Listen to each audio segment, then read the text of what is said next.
بسم اللہ۔ اسلامی تاریخ 14 جمادی الثانی، فتح مکہ اور عام معافی کا اعلان۔ رسول اللہ صلی اللہ علیہ وسلم جمعہ کی صبح 21 رمضان مبارک 8 ہجری کو 10,000 صحابہ کرام رضوان اللہ تعالی علیہ مجمعین کا عظیم الشان لشکر لے کر سورہ فتح تلاوت کرتے ہوئے فاتحانہ شان سے مکے میں داخل ہوئے۔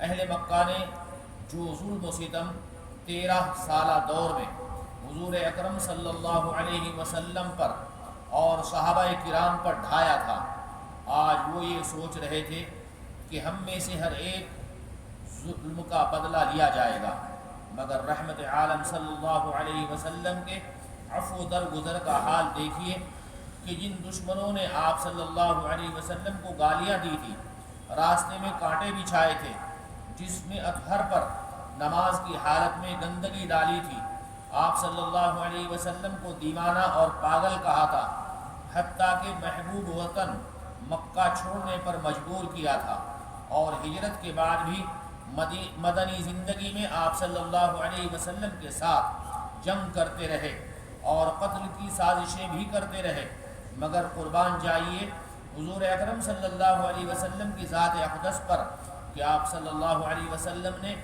ایسے تمام ظالم دشمنوں کے حق میں عام معافی کا اعلان فرما دیا۔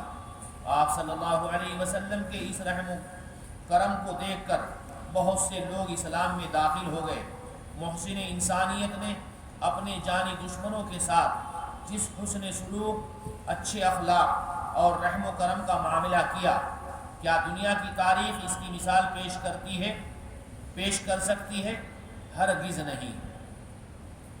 اللہ کی قدرت، انسان کے ہونٹ قدرت کی نشانی۔ انسان کے چہرے کا ایک اہم عضو ہونٹ ہے۔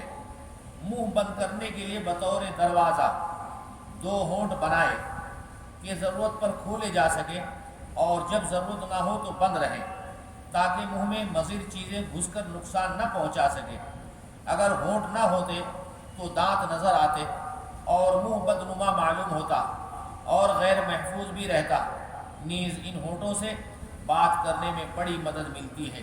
ان کی مختلف حرکات سے بعض حروف پیدا ہوتے ہیں اور انسان اپنی باتوں کو ہونٹ کی مدد سے ظاہر کرتا ہے۔ ان ہونٹوں سے کھانے میں بھی بڑی مدد ملتی ہے۔ ایک فرض کے بارے میں، نماز میں امام کی پیروی کرنا۔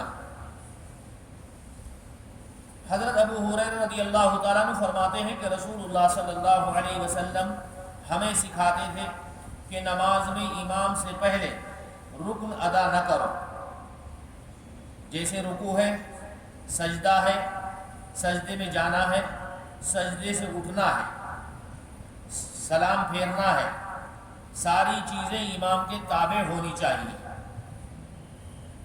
کل عشاء کی نماز میں خود ایسا محسوس کر رہا تھا کہ لوگ ہمارے سے پہلے ہی سجدے میں چلے جاتے ہیں۔ لوگوں کی حرکات و سکنات سے ایسا معلوم ہوتا ہے۔ اللہ کے نبی نے فرمایا کہ جو اپنے امام کی تقلید نہیں کرتا، اس سے پہلے سجدے میں چلا جاتا ہے یا اس سے پہلے رکوع میں چلا جاتا ہے، تو فرمایا کہ قیامت کے دن اس کا سر گدھے کے سر کے مانند ہوگا۔ اللہ حفاظت فرمائے اور امام کی اقتداء کرنے کی توفیق عطا فرمائے۔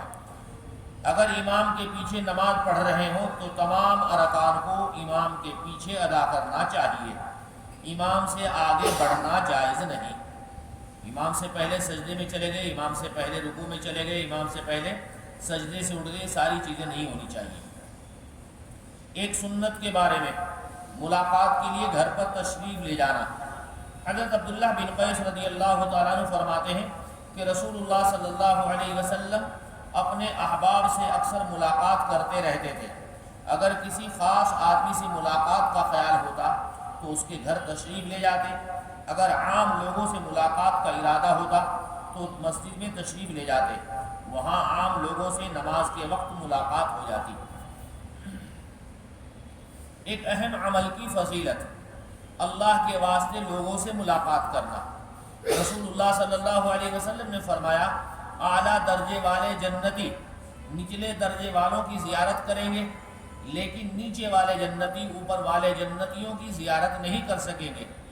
ہاں مگر وہ آدمی جو دنیا میں اللہ کے واسطے دوسروں کی زیارت کرتا تھا، وہ جنت میں جہاں چاہے گا زیارت کے لیے جا سکے گا۔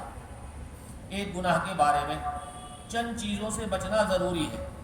رسول اللہ صلی اللہ علیہ وسلم نے فرمایا، جس نے بدفعلی لی یا اس کے لیے بدفعلی لی گئی، یا غیب کی باتیں بتائی یا اس کے لیے غیب کی باتیں بتائی گئی، یا اس نے سحر کیا، سحر کے معنی جادو، یا اس کے لیے سحر کیا گیا، تو وہ ہم میں سے نہیں۔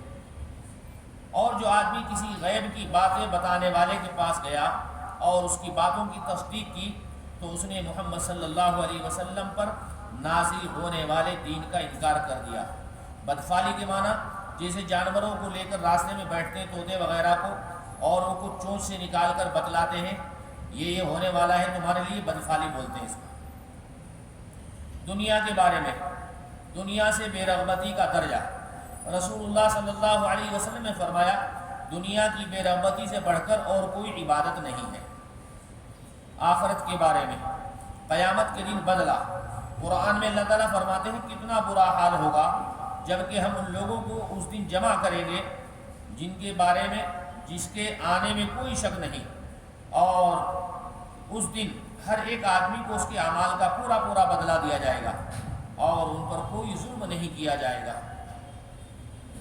طب نبوی سے علاج، بخار کا علاج، رسول اللہ صلی اللہ علیہ وسلم نے فرمایا بخار جہنم کے اثر کے پھیلاؤ کا نتیجہ ہے، لہذا اسے پانی سے بجھاؤ۔ پانی میں تر کیے ہوئے کپڑے کو نچوڑ کر بدن کو پونچھنا یا پیشانی پر تر کی ہوئی پٹی کو رکھنا بخار میں مفید ہے۔ پانی میں بھگو کر کپڑے کو پیشانی پر رکھنا چاہیے اور بدن کو بھی کپڑے سے صاف کرتے رہنا چاہیے بھیگے ہوئے سے، انشاءاللہ بخار ٹھیک ہو جائے گا۔ حدیث کے اوپر یقین رکھے، بخاری شریف کی حدیث ہے، لیکن ہمارا یقین جب ہوتا ہے جب ڈاکٹر کے پاس جائیں گے، 500 روپے ڈاکٹر کی فیس اور 500 روپے کی دوائی جب تک نہیں لیں گے تب تک 1000 روپے دینے کے بعد ہی ہمارا بخار ٹھیک ہوگا۔ سبحان اللہ بحمدہ، سبحانک اللہم وبحمدک، ونشہد ان لا الہ الا انت، نستغفرک ونتوب الیک۔ سبحان ربک رب العزة عما یصفون، وسلام علی المرسلین، والحمد